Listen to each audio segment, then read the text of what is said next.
नमस्कार, मनी गुरु में आप सभी का स्वागत है। मैं हूं स्वाति रायना। आप डेट और इक्विटी में अलग अलग जगह निवेश करते हैं और निवेश करने का एक ही लक्ष्य होता है, रिटर्न अच्छा हासिल करना। लेकिन ज्यादा रिटर्न के मुकाबले आपको रियल रिटर्न पर ध्यान देना चाहिए। रियल रिटर्न क्या? वो रिटर्न जो महंगाई को मात दे सके। तो कैसे रियल रिटर्न कैलकुलेट करें, अच्छा रिटर्न पाने के लिए कहां निवेश करें और कैसे महंगाई को दे मात, इन सब मुद्दों पर बात करने के लिए हमारे साथ हैं आज रुंगटा सिक्योरिटीज के certified financial planner Harshvardhan Rungta. Harshvardhan, बहुत स्वागत है आपका मनी गुरु के आज के इस पेशकश में। तो आज हम क्या बातचीत करने जा रहे हैं अपने इस शो में, इस पर सबसे पहले हम आपको बताते हैं कि आज हम जानने वाले हैं कि रियल रेट ऑफ रिटर्न आखिर होता क्या है, निवेश पर रियल रिटर्न कैसे हासिल करें, रियल रिटर्न और नॉमिनल रिटर्न में फर्क क्या है, रियल रिटर्न पाने के लिए कहां निवेश करना है आपके लिए बेहतर। तो चलिए शुरू करते हैं आज शो कि कैसे आप पा सकते हैं रियल रेट ऑफ रिटर्न। तो हर्षवर्धन, जब भी हम तमाम दर्शकों के सवाल लेते हैं, वो यही कहते हैं कि हमें एक लक्ष्य हासिल करना है। आज से मानिए 20 साल के बाद रिटायरमेंट का लक्ष्य है, या फिर बच्चों की शादी का लक्ष्य है, उनकी पढ़ाई का लक्ष्य है, उसके लिए 1 करोड़ रुपए, 2 करोड़ रुपए या कितना भी सेट अमाउंट चाहिए। हम हमेशा उनसे पूछते हैं, क्या आपने इन्फ्लेशन को काउंट किया है? क्या आप ये समझते हैं कि जो वैल्यू आज 1 करोड़ रुपए की होगी, क्या वही वैल्यू आज से 20 साल के बाद 1 करोड़ रुपए की होगी?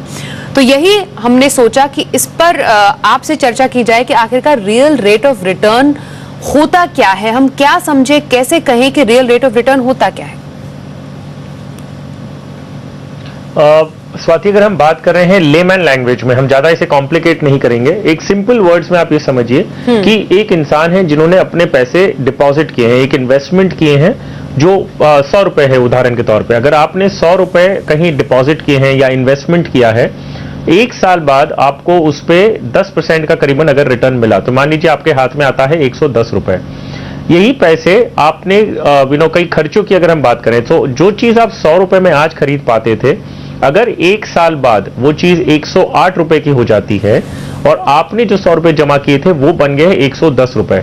सो रियल सेंस में रियल रिटर्न जो हम बात कर रहे हैं, वो आपको 2 रुपए का प्रॉफिट हुआ, क्योंकि 108 में चीज मिल रही है अभी और आपके पैसे हो गए 110। सो रियल सेंस में जो रियल रेट ऑफ रिटर्न आपके हाथ में आया है वो है 2% का। सो एक है जो आपको रिटर्न मिल रहा है, सो 10% एक्चुअल रिटर्न आपके इन्वेस्टमेंट पे है, लेकिन जो आप उससे खरीद सकते हैं वो सिर्फ आपको जो इजाफा हुआ है, जो प्रॉफिट हुई है, वो 2 रुपए की, क्योंकि जो चीज आप खरीद सकते थे वो 108 रुपए की बन गई। So real rate of return वो होता है कि अगर इन्फ्लेशन को इनकॉर्पोरेट करके आपके पैसे की खरीदने की ताकत कितनी है ही, उसके ऊपर आपको अगर कुछ रिटर्न मिला तो वो आपको रियल रेट ऑफ रिटर्न है। सो ये वाले उदाहरण में आपको 2% का रियल रेट ऑफ रिटर्न मिला। तो आपने बताया कि जो वैल्यू है आज, वो वैल्यू पैसे की कल नहीं रहेगी या उस प्रोडक्ट की नहीं रहेगी जो हम आज समझते हैं, वो आपने एक एग्जांपल के जरिए बताया। अब इसमें हम ये कहते हैं कि नॉमिनल रेट ऑफ रिटर्न है इसका या रियल रेट ऑफ रिटर्न है। आपने सही बोला कि टेक्निकल भाषा में नहीं जाएंगे, लेकिन फिर भी जब हम कोई लक्ष्य सेट करते हैं, जैसे कि एग्जाम्पल मैंने शुरुआत में बोला था आपसे, और मैं चाहती हूँ कि आप उसी के जरिए बताएं लोगों को। मानिए 20 साल के बाद किसी व्यक्ति ने सेट किया है कि उन्हें अपने रिटायरमेंट लक्ष्य के लिए मानिए 1 करोड़ रुपए चाहिए, तो अगर उसमें इन्फ्लेशन को ध्यान में रखते हुए उन्होंने अगर टारगेट सेट किया, या इन्फ्लेशन को ध्यान में रखते हुए ये टारगेट सेट किया ही नहीं है, तो दोनों में फर्क होगा क्या? जी हाँ स्वाति, इनफैक्ट बहुत ज्यादा फर्क होगा। उदाहरण के तौर पे जो आपने कहा कि अगर कोई इंसान है जो 20 साल बाद रिटायर होने वाले हैं, सो मान लीजिए वो ऐसा अनुमान लगाते हैं कि आज की तारीख में उन्हें 50,000 रुपए अगर मिल जाते हैं रिटायरमेंट के बाद हर महीने के, तो उनके खर्चे निकल जाएंगे। सो हम ये कैलकुलेट करते हैं कि अगर रिटायरमेंट के बाद आपको 50,000 रुपए चाहिए, सो कितना कॉर्पस होना चाहिए। सो मान लीजिए कैलकुलेशन में हमने देखा कि 1 करोड़ का अगर कॉर्पस बनता है तो 50,000 रुपए की जो आपकी महीने की रिक्वायरमेंट है वो पूरी हो जाती है। तो हम 1 करोड़ का टारगेट बना लिए, लेकिन ये जो रिटायरमेंट का टाइम है वो 20 साल आगे का है। सो अगर एक इंसान ने ये बनाया कि 20 साल बाद मुझे 1 करोड़ रुपए चाहिए और उस हिसाब से अगर वो पैसा जमा करने लगे, तो बहुत बड़ी गलती होगी। कारण ये है, जो 50,000 रुपए आज की वैल्यू है, तो अगर हम 20 साल आगे करें और 8% का लगभग इन्फ्लेशन अगर ध्यान में रखते हुए आगे की वैल्यू देखेंगे तो करीबन 2,30,000 रुपए हर महीने का हो जाएगा। इसका मतलब ये होता है कि जो चीज आप आज 50,000 रुपए में आज खरीद सकते हैं, 20 साल बाद यही 50,000 की चीजें खरीदने के लिए आपको 2,30,000 रुपए का खर्चा करना पड़ेगा, क्योंकि महंगाई हर साल बढ़ती रहती है। तो जब आपको 2,30,000 रुपए महीने के चाहिए 20 साल बाद, तो 1 करोड़ की जो राशि आपने डिसाइड की थी वो बहुत ही कम होगी। आपको मान लीजिए 4.5 करोड़ के आसपास की राशि उस समय जमा करनी होगी। सो आप अगर फ्यूचर में आपका कॉस्ट क्या होने वाला है महंगाई दर को ध्यान रखते हुए अगर वो कैलकुलेशन नहीं करते हैं तो जो कॉर्पस आप जो टारगेट बना के चलते हैं वो कम होता है। सो इस उदाहरण में आप अगर 1 करोड़ बना के चल रहे हैं तो 1 करोड़ 20 साल बाद आपके लिए बहुत ही कम होगा। तो जब भी आप अपना गोल सेट करते हैं, कभी भी आप ऐसा डिसाइड करते हैं कि मुझे फ्यूचर में कोई गोल को फुलफिल करना है, बच्चों की पढ़ाई हो सकती है, आपकी रिटायरमेंट की रिक्वायरमेंट्स हो सकती है, कुछ भी आपकी रिक्वायरमेंट है, आपको ये देखना है कि आगे जाते हुए उसकी वैल्यू क्या होगी और उस हिसाब से आपको कैलकुलेट करके आज से पैसे जमा करने चाहिए। बिल्कुल। तो लक्ष्य के हिसाब से आपको अपने जो पैसे इकट्ठे करने पड़ेंगे, वैसे पर्सनल फाइनेंस की प्लानिंग करनी पड़ेगी, जैसा कि बता भी रहे हैं हर्षवर्धन कि लक्ष्य और महंगाई दोनों साथ साथ में चलते हैं।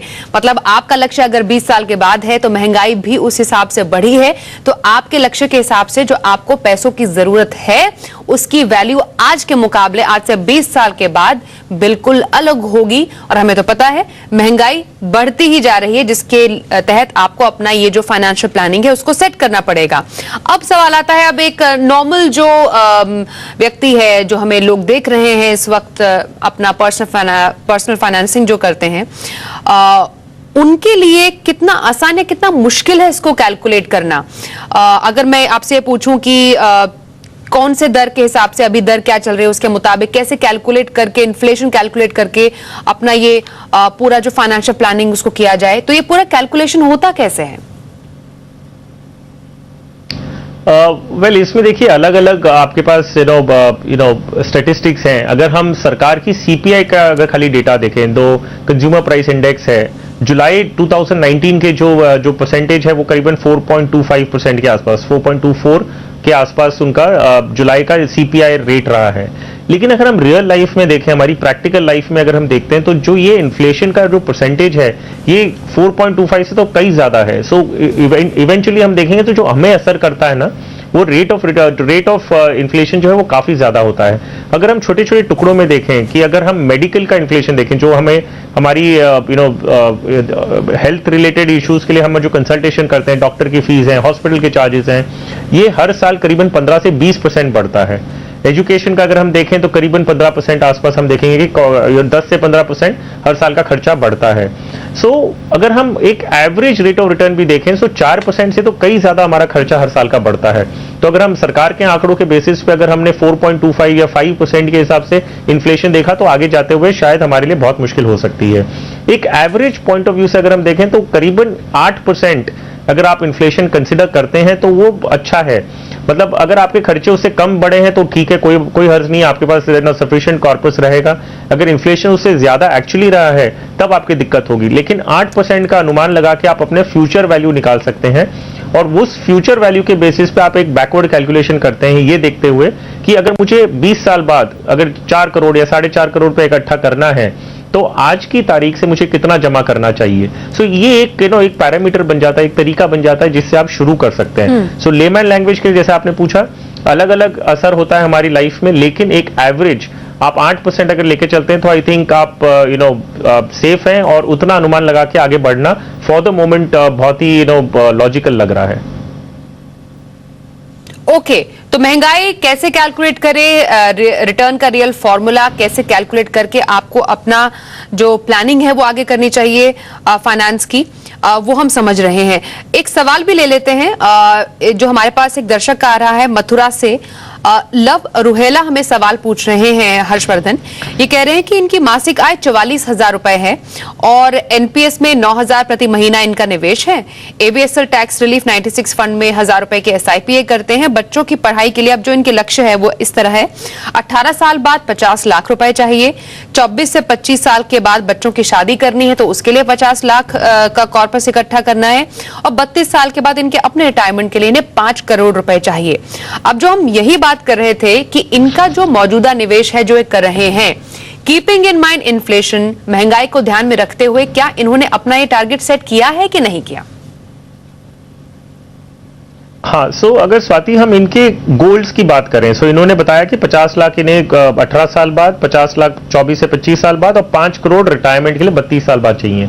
सो ये जो फिगर्स हैं, अगर इनकी इनकम से हम कंपेयर करते हैं 44,000 पर मंथ, उस हिसाब से हम देखें तो इन्होंने जो फ्यूचर की वैल्यू ली है वो इन्होंने सही ली है। इन्फ्लेशन को जोड़ते हुए, इन्फ्लेशन को कंसिडर करते हुए इन्होंने कहा है कि मुझे 5 करोड़ रुपए 32 साल बाद रिटायरमेंट के लिए चाहिए।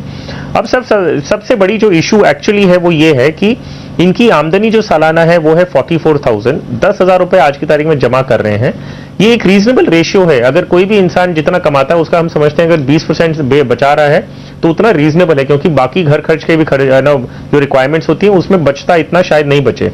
सो वो पॉइंट ऑफ व्यू से देखें तो इनकी सेविंग्स और जो इनका इनकम है वो ठीक है। जो इन्होंने लक्ष्य सेट किए हैं वो भी इन्फ्लेशन को ध्यान में रखते हुए फ्यूचर वैल्यू का किया है, तो वो दोनों चीज सही है। सिर्फ एक प्रॉब्लम है कि ये जितना इन्वेस्ट कर रहे हैं 10,000 रुपए हर महीने का, इससे ये सारे जो गोल्स हैं वो पूरे बिल्कुल नहीं होंगे। इन्हें कम से कम 3 से 4 गुना हर महीने का जमा करना पड़ेगा, तब इनके लक्ष्य पूरे होंगे, जो लगभग उनकी पूरी सैलरी हो जाती है, तो उतना भी पॉसिबल नहीं होगा।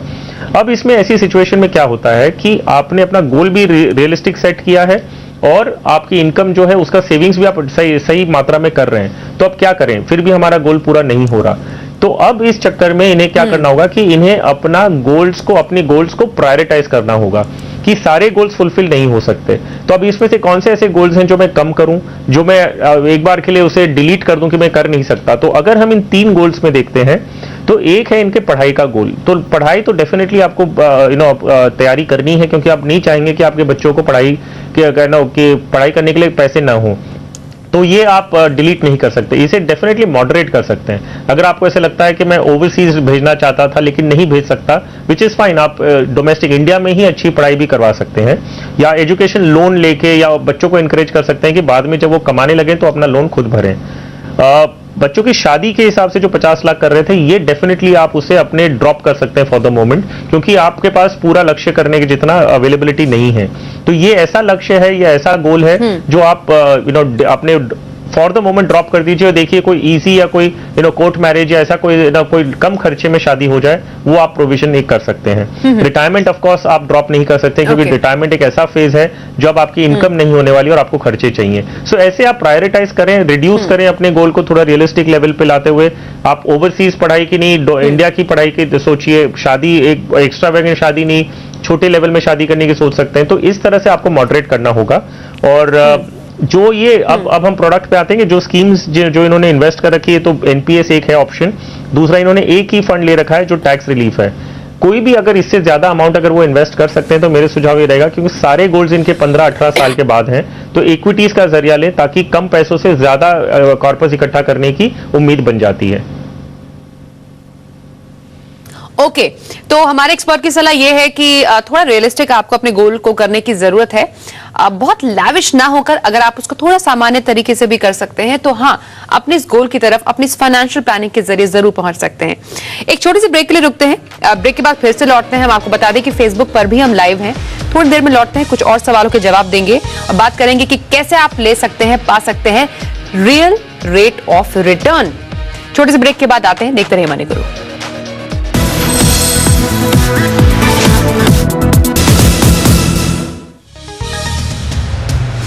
कैसे पा सकते हैं रियल रेट ऑफ रिटर्न, इस पर चर्चा कर रहे हैं हर्षवर्धन रुंगटा के साथ। हर्षवर्धन, अब सवाल यही आता है कि रियल रिटर्न पाएं कैसे, मतलब अपने पोर्टफोलियो में कैसा बैलेंस रखें हम इक्विटी डेट का, जिससे कि हम अपने लक्ष्य के महंगाई को ध्यान में रखते हुए काफी हद तक करीब तो पहुंच ही जाएं। वेल स्वाति, हमने हमेशा से इन्वेस्टर्स को कहा है कि आप एक एसेट एलोकेशन प्लान मेंटेन करें जिसमें आपके पास डेट भी होगा और इक्विटी भी होगा। ये कारण इसीलिए होता है कि डेट जो होता है बाय नेचर ये सेफ होता है, इसमें वॉलेटिलिटी नहीं होती, आपको एक फिक्स रेट ऑफ रिटर्न मिलता है जो करीबन 6, 7, 8% के आसपास होगा। तो ये आपको आपके हिसाब से मिलता रहेगा, पोर्टफोलियो में स्टेबिलिटी लाता है। लेकिन अगर हम डेट से देखें तो सेफ्टी और स्टेबिलिटी तो लाता है, लेकिन इन्फ्लेशन से ज्यादा कमाने की जो क्षमता है वो बिल्कुल नहीं होती। सो अगर आप पूरे का पूरा पैसा डेट में लगाते हैं तो आप डेफिनेटली इन्फ्लेशन को बीट नहीं करते। अगर आप पूरे का पूरा पैसा दूसरी तरफ लगाते हैं, जो हम बात करते हैं इक्विटी में, इक्विटी एक पोटेंशियल होता है जिसमें वो ज्यादा रिटर्न कमा सकते हैं, आपको इन्फ्लेशन से ज्यादा कमाई होने की एक उम्मीद बनती है, ताकि आप जो आपकी रियल रेट ऑफ रिटर्न है, जो रियल आपके हाथ में कमाई हो, वो मिल सके।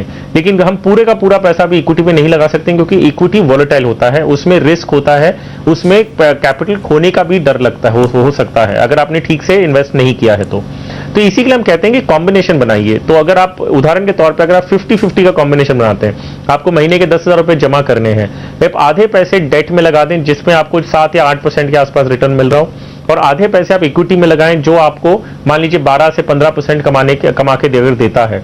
सो वेटेड एवरेज अगर हम देखें, पूरे 10,000 रुपए पे आपने कितना कमाया, एक आधे हिस्से पे आपने 7-8% कमाया, आधे हिस्से पे आप अगर 12 या 15% कमाते हैं, सो टोटल 10,000 रुपए पे आपने कितना कमाया। तो तब आप देखेंगे कि आपको इन्फ्लेशन से थोड़ा कमाई ज्यादा होगी और वही actual real rate of return आपके हाथ में आएगा जिसमें आप एक्चुअली अपना पैसा ग्रो करेंगे। सो रिटेल इन्वेस्टर्स के लिए एसेट एलोकेशन प्लान मेंटेन करिए।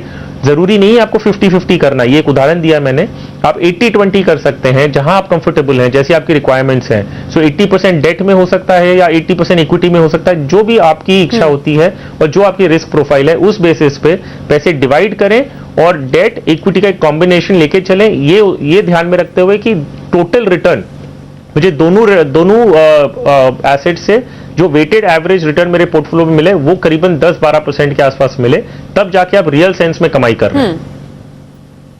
ओके, एक और सवाल लेते हैं। हमारे पास पवन कुमार जी सवाल भेज रहे हैं।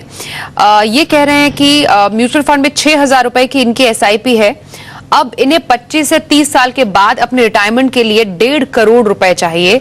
बच्चों की पढ़ाई के लिए 15 से 17 साल का जो इनका गोल है, इसके लिए 40 लाख रुपए इकट्ठे करने हैं। और इनके पोर्टफोलियो में कह रहे हैं कि स्मॉल कैप की हिस्सेदारी 21% की है। 2.5 लाख रुपए का इमरजेंसी फंड FD में है, क्या कहीं और रख सकते हैं इसे? और कुछ फंड्स हैं जो कि इन्होंने मेंशन किए हैं और हमें अपने ग्राफिक्स में भी दिख जाएंगे कि कौन से फंड्स हैं। अब अपने जो इनका इनकम है उसके हिसाब से जो फिलहाल निवेश इनका है हर्षवर्धन, और हम क्योंकि महंगाई की भी बात कर रहे हैं, क्या वो सही दिशा में है? वेल अगर हम पवन जी का पूरा पोर्टफोलियो देखते हैं तो इनकी इनकम जो है उसके एवज में जो ये सेविंग्स कर रहे हैं, तो इनकी इनकम करीबन 55,000 रुपए के आसपास है और ये जो सेविंग्स आज की तारीख में कर रहे हैं वो करीबन 6,000 रुपए के करीब है। सो हम कहेंगे कि हमने जैसे पहले भी कहा कि अगर आप 20% एक थंब रूल के हिसाब से बता रहा हूं कि कोशिश करके आपको 20% आपका जो इनकम होती है वो अगर आप सेव करते हैं तो अच्छी शुरुआत है, ये एटलीस्ट की बात कर रहा हूं। लेकिन अगर उससे ज्यादा कर सके तो अच्छी बात है, लेकिन 20% कोशिश करनी चाहिए। कारण ये है कि आपके फ्यूचर एक्सपेंसेस के लिए आपको आज की इनकम से ही पैसे निकालने हैं। सो आज की इनकम में से अगर आप 20% अलग रखते हैं, आगे जाके आपके 100% खर्चों का ध्यान वही 20% रखने वाला है। तो 20% कोशिश करके सेव करें, तो उस लिहाज से इनका जो मंथली सेविंग्स होना चाहिए वो है 11,000 रुपए। तो डेफिनेटली ज्यादा इन्वेस्ट करने का स्कोप बनता है। लेकिन ऑफ कोर्स ये बहुत सारी चीज डिपेंड करती है उनके एग्जिस्टिंग सर्कमस्टांसेस, क्या खर्चे कितनी रिस्पॉन्सिबिलिटीज इनके सर पे। लेकिन इन एनी केस 20% बचा सकें तो आई थिंक ये एक अच्छी शुरुआत होगी। इनके पोर्टफोलियो पे आते हैं। इनके पोर्टफोलियो में उन्होंने कहा है कि SBI स्मॉल कैप इनका करीबन 21% का वेटेज है।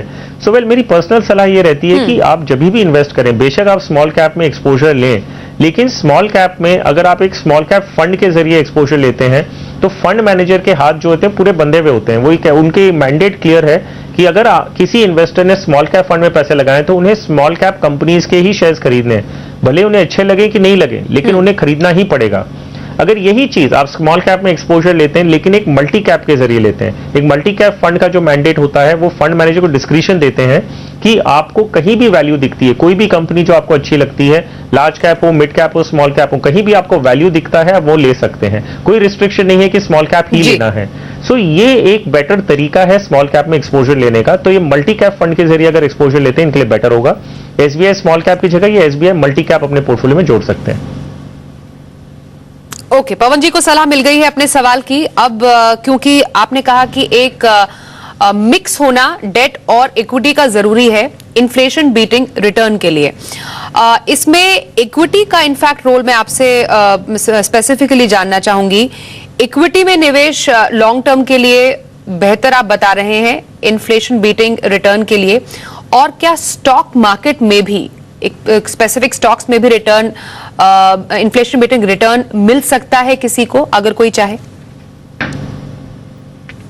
जी हाँ स्वाति, जैसे हमने कहा कि अगर आपको महंगाई दर से ज्यादा कमाना है तो एक ही एसेट क्लास है जिसमें ये कम से कम क्षमता है। हम नहीं कह रहे हैं कि मिलेगा ही मिलेगा, लेकिन एक पोटेंशियल जो है वो सिर्फ इक्विटीज में होती है। सो इक्विटीज या तो आप खुद खरीद सकते हैं स्टॉक मार्केट में जाके, जो लाइसेंस्ड ब्रोकर्स हैं, registered stock recognised stock exchanges पे जाके अगर कोई शेयर्स खरीदते हैं आप, तो आप वो कर सकते हैं अगर आप में वो काबिलियत है कि आप कौन सा कंपनी खरीदना, कब बेचना, इस चीज का अगर ट्रैकिंग कर सकते हैं और एक बास्केट ऑफ पोर्टफोलियो बना सकते हैं तो डेफिनेटली आप स्टॉक मार्केट के थ्रू भी कर सकते हैं। लेकिन जो हम लेमैन इन्वेस्टर की बात करते हैं, जो ज्यादातर पॉपुलेशन की बात कर रहे हैं, वो स्टॉक मार्केट को ट्रैक करना इतना आसान नहीं होता है। जिंदगी निकल जाती है ये समझने में कौन सी शेयर्स खरीदने चाहिए। लेकिन इसका ये मतलब नहीं कि आप इन्वेस्ट नहीं करें। तो आप म्यूचुअल फंड का जरिया ले सकते हैं जहां पे एक्सपर्ट फंड मैनेजर्स हैं, और ये जो सिलेक्शन है स्टॉक्स का, कब खरीदना कब बेचना, ये सारी चीज वो अपनी रिसर्च के बेसिस पे करेंगे। तो आपको ये इस पर्टिकुलर हेडेक में जाने की जरूरत नहीं है।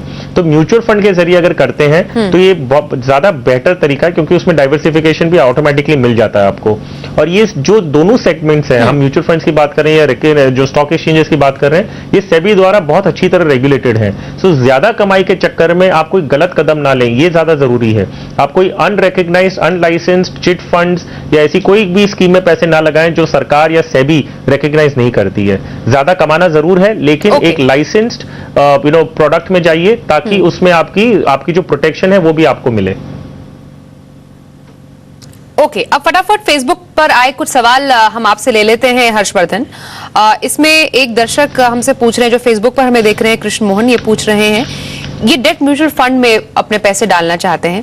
अब ये कह रहे हैं कि अगर ये लॉन्ग टर्म के लिए डेट म्यूचुअल फंड में पैसे डालना चाहे और लो रिटर्न एक्सेप्टेबल है इनके लिए, तो क्या ये तरीका सही है? जी हाँ, डेट म्यूचुअल फंड्स में आप पैसे इसी के लिए लगाते हैं ताकि आप डबल फिगर रिटर्न एक्सपेक्ट ही नहीं करते हैं। आपको ये उम्मीद नहीं रखनी चाहिए कि आपको 10% के ऊपर रिटर्न मिलेगा। जो रिटर्न आप डेट प्रोडक्ट से समझते हैं वो ये है कि आपको 6 से 8% के आसपास आपको रिटर्न मिले। सो लिक्विड फंड्स हैं जहां आप 6 से 7% के बीच में एक्सपेक्ट कर सकते हैं।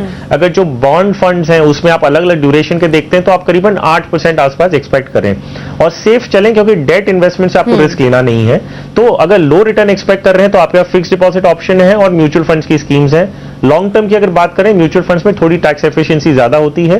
3 साल के ऊपर अगर आप रखते हैं, जो भी आपका मुनाफा होता है उस पर आपको टैक्स जो भरना पड़ता है, long term capital gains indexation benefit के साथ में 20% बढ़ना है, जो फिक्स डिपॉजिट के इंटरेस्ट के कंपैरिजन में काफी बेटर होता है। तो डेफिनेटली अगर आप लॉन्ग टर्म व्यू ले रहे हैं और कम रिस्क लेना चाहते हैं, कम रिटर्न से संतुष्ट हैं, डेट फंड्स आपके लिए डेफिनेटली एक अच्छा प्रोडक्ट है। ओके, तो रिटर्न का रियल फॉर्मूला पर बहुत अच्छे तरीके से लोगों को समझाने के लिए बहुत बहुत शुक्रिया आपका हर्षवर्धन, हमारे साथ मनी गुरु में आज शामिल होने के लिए।